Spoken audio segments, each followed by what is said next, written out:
10ನೇ ತರಗತಿಯ ವಿದ್ಯಾರ್ಥಿನಿ ಮಸ್ತಿಯ ಕರ್ನಾಟಕ ಪಬ್ಲಿಕ್ ಸ್ಕೂಲ್ನ ಮೋನಿಶಾ ಮಸ್ತಿ ವೆಂಕಟೇಶ ಅಯ್ಯಂಗಾರ್ ಅವರ ಕುರಿತು ವಿಷಯವನ್ನು ಸಿದ್ಧಪಡಿಸಿದ್ದಾಳೆ.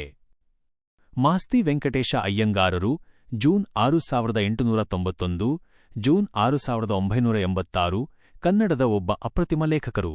ಕನ್ನಡ ಸಾಹಿತ್ಯ ಲೋಕದಲ್ಲಿ ಮಾಸ್ತಿ ಎಂದೇ ಖ್ಯಾತರಾಗಿರುವರು.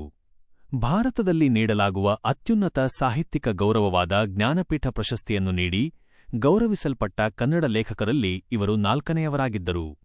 ಇವರನ್ನು ಜನಪ್ರಿಯವಾಗಿ ಮಾಸ್ತಿ ಕನ್ನಡದ ಆಸ್ತಿ ಎಂದು ಕರೆಯಲಾಗುತ್ತಿತ್ತು, ಅಂದರೆ ಮಾಸ್ತಿ ಕನ್ನಡದ ಸಂಪತ್ತು ಎಂದರ್ಥ. ಮಾಸ್ತಿ ವೆಂಕಟೇಶ ಅಯ್ಯಂಗಾರ್ ಅವರ ಕೋಲಾರ ಜಿಲ್ಲೆಯ ಮಾಸ್ತಿ ಗ್ರಾಮದಲ್ಲಿರುವ ಪೂರ್ವಿಕರ ಮನೆಯನ್ನು ಗ್ರಂಥಾಲಯವಾಗಿ ಪರಿವರ್ತಿಸಲಾಗಿದೆ ಮತ್ತು ಅದನ್ನು ಕರ್ನಾಟಕ ಸರ್ಕಾರವು ನಿರ್ವಹಿಸುತ್ತಿದೆ. ಬೆಂಗಳೂರಿನ ಗವಿಪುರಂನಲ್ಲಿರುವ ಅವರ ಇನ್ನೊಂದು ಮನೆಯನ್ನು ಕುಟುಂಬ ಟ್ರಸ್ಟ್ ನಿರ್ವಹಿಸುತ್ತಿದ್ದು, ಅದು ಸಾರ್ವಜನಿಕರಿಗೆ ಮುಕ್ತವಾಗಿಲ್ಲ. ಆದಾಗ್ಯೂ ಅದು ಸಾಹಿತ್ಯ ಮತ್ತು ದಾಖಲೆಗಳ ಜಾಗವಾಗಿ ಕಾರ್ಯನಿರ್ವಹಿಸುತ್ತಿದೆ. ಕರ್ನಾಟಕದ ಮಾಸ್ತಿ ಗ್ರಾಮದ ಮುಖ್ಯ ಬಸ್ ನಿಲ್ದಾಣವನ್ನು ಮಾಸ್ತಿ ಬಸ್ ಸ್ಟ್ಯಾಂಡ್ ಅಥವಾ ಮಾಸ್ತಿ ಬಸ್ ನಿಲ್ದಾಣ ಎಂದು ಕರೆಯಲಾಗುತ್ತದೆ.